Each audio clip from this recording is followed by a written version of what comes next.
So tell me, Hugh, how close were we? Well, how would you describe supply chain management? Good afternoon, Mark. Good afternoon, Jim. Yeah, it was entertaining listening to you, I have to say that. You weren't too far away from the mark. I think when you get into the depth of it, you realise there's perhaps a lot more to it. But for me, I think one of the issues is that these words supply chain, if you're in the industry, they mean something to you. If you're not in the industry, they actually tell you nothing. You know the two words individually, but you've put them together in such a way they mean nothing to anybody. But for me, supply chain, you described the supply chain quite well. I was listening to you talking about the paper industry, or shall I say the office products industry, and you talked about, Mark, you talked about your supply chain, and you're right. You know, with your company, you went back to your supplier, and as far as you were concerned, that was your supply chain. They would have looked at it to say you're in their supply chain. Their supply chain would have gone much further back to the companies that are supplying them, which may be other distributors, may be manufacturers, may not be in this country, may be somewhere else. And they in turn may have their suppliers, other manufacturers, who are maybe making the product in the first place, who will have their suppliers, who are the recyclers, who are those who have forests that they're cultivating, and so on and so forth.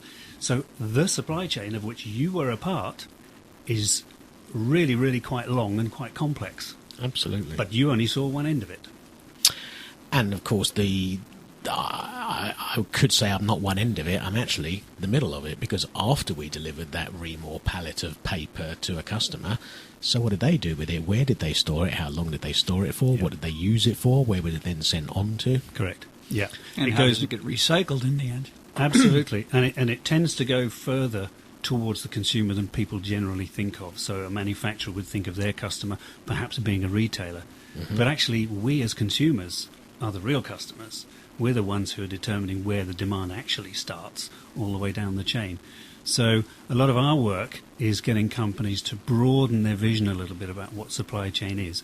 How big is this supply chain? Where do they fit into it? What do they do about it? And the supply chain management part that you talked about, going back to the objective aspect you were talking about at the beginning, is how you manage all of this as effectively and efficiently as possible with the minimum amount of cost, delighting your customer along the way. That's supply chain management. And within that, you've got all sorts of different things, like logistics that you mentioned, like shipping, but you've also got other aspects like demand management, demand planning, production planning, inventory planning, which is a major topic for companies everywhere, because inventory means money tied up. Yes. It's working capital tied up.